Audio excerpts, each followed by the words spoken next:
మున్నూరు కాపు కుల బాంధవులందరికీ నా హృదయపూర్వక నమస్కారాలు తెలియజేస్తున్నాను. మరి బతుకమ్మ దసరా శుభాకాంక్షలు తెలియజేస్తూ ఈరోజు నేను అమెరికా నుండి వచ్చిన తర్వాత రాజన్న సిరిసిల్ల జిల్లా మా జిల్లాకి ఈరోజు ఇక్కడికి రావడం జరిగింది.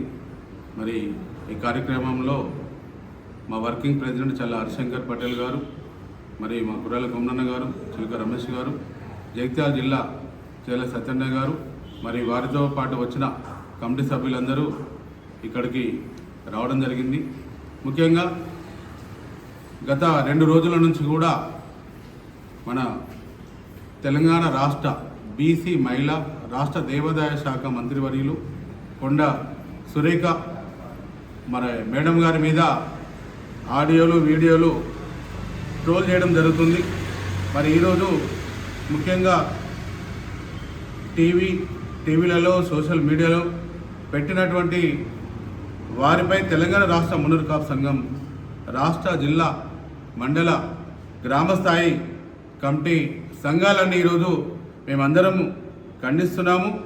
మరి ముఖ్యంగా ఈరోజు ఎవరైతే ఏ పార్టీల వాళ్ళ గురించి మరి అందరూ కూడా అన్ని పార్టీలు ఒక్కొక్కరు పేర్లు చెప్పినారు. నేను ఏ పార్టీల గురించి మాట్లాడకుండా ఎవరైనా అగతాయిలైనా ఏ పార్టీ శ్రేణులైనా ఎవరైనా కూడా ఒక బీసీ మహిళను ఈరోజు ఒక దేవాదాయ శాఖ మంత్రి, ఒక పుణ్యక్షేత్రం, ఒక దేవుడి ఆమె నిజంగా చెప్పాలంటే నేను ఈ అమెరికా నుండి వచ్చిన తర్వాత 2 ఇష్యూలలో నేను చూశాను. కొండ సురేఖ మేడం గారి నుంచి వేరే ఆ దేవాలయంకున్న మాన్యాలు జాగలు భూముల గురించి అని నా దగ్గరికి వస్తే నేను తీసుకెళ్తే ఆమె ఇమ్మీడియట్గా స్పందించి ఆ ఉన్న దేవుడి గుడికి ఉన్న భూములు కానీ జాగలు కానీ ఏది కానీ ఆమె అంత స్పందించి మరి ఏదైతే నిన్న ధరంపూర్ నుంచి మీ పుణ్యక్షేత్రం నుంచి మన బాదినేని రాజేంద్ర గారు అక్కడ పూజారులందరూ అక్కడ వస్తే వాళ్ళు చాలా నుంచి కూడా వాళ్ళు ఎక్కడి గడపలేదు, వాళ్ళకు కొన్ని సమస్యలు ఉంటే అవి నిమిషంలో వారు పరిష్కరించినారు.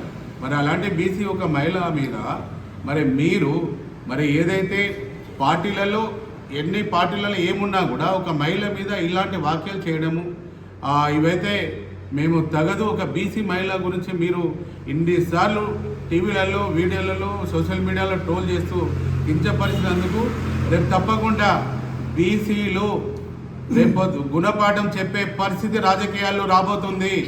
రేపు బీసీలందరూ ఒకటవుతున్నారు ఈరోజు.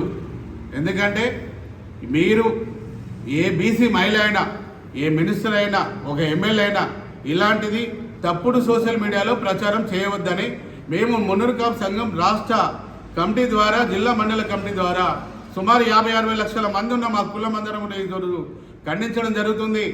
రేపు మీరు ఎవరైతే చేసిరని తెలిసిరనుకో రేపు ఓటర్ రూపంలో తగిన గుణపాఠం తెలియజేస్తాం. రేపు ఏ పార్టీ అయినా, ఏ అక్కత అయినా, ఎవరైనా కూడా ఇలాంటి పరిస్థితి దయచేసి రావద్దు. రాజకీయాల్లో పార్టీలలో ఉంటే మీరు కొట్లాడుకోండి, రాజకీయం కొట్లాడుకోండి. ఈరోజు ఈ గవర్నమెంట్ ఉంటే రేపు ఇంకో గవర్నమెంట్ వస్తే ఇంకోటి వస్తుంది. కానీ ఈరోజు మా బీసీ మహిళ మీద, మీరు కొండ సురేఖ గారి మీద మీరు ఇలాంటి చేయడం మాత్రం తగదు. ఎందుకంటే మేమందరం కూడా కళ్ళు తెరిచిన మా మున్నూరు కాపులు రేపు పరిస్థితి ఎలా ఉంటుందో చూడండి. ఒక్కొక్కరిని ఉరికించుకుంటూ కొట్టాల్సిన పరిస్థితి ఏర్పడుతుంది. మీరు రాజకీయాల్లో ఏమైనా వేసుకొని మాట్లాడుకోండి. మేము ఎప్పుడు కానీ మరి ఒక మహిళా సోదరు మీద మీరు ఇలాంటి చేయడం తగదని ఈరోజు ఈ ప్రెస్ మీట్ కార్యక్రమంలో మా వర్కింగ్ ప్రెసిడెంట్ చల్ల హరిశంకర్ పటేల్ గారు, మరి జగిత్యాల జిల్లా అధ్యక్షులు చేల సత్యనారాయణ గారు, మరి మా వేములవాడ కమిటీ సభ్యులు కొమరయ్య గారు, చిలుక రమేష్ అన్న గారు, మరి ఈరోజు ఇంతమంది కూడా ఈరోజు కూర్చుండి మేము ఖండించడం జరుగుతుంది. దయచేసి మళ్ళీ ఎప్పుడు కానీ మీరు పార్టీలలో ఎవరున్నా మీరు ఏమైనా చేసుకోండి. మా మున్నూరు కాపుల మీద ఇలాంటి పరిస్థితి వస్తే మాత్రం మేము ఇంకా ఊరుకోమని కూడా నేను తెలియడం జరుగుతుంది. మేము మళ్ళొకసారి కూడా ఎటువంటి పరిస్థితులు ఎదురుకావద్దని కూడా నేను కోరుతున్నాను.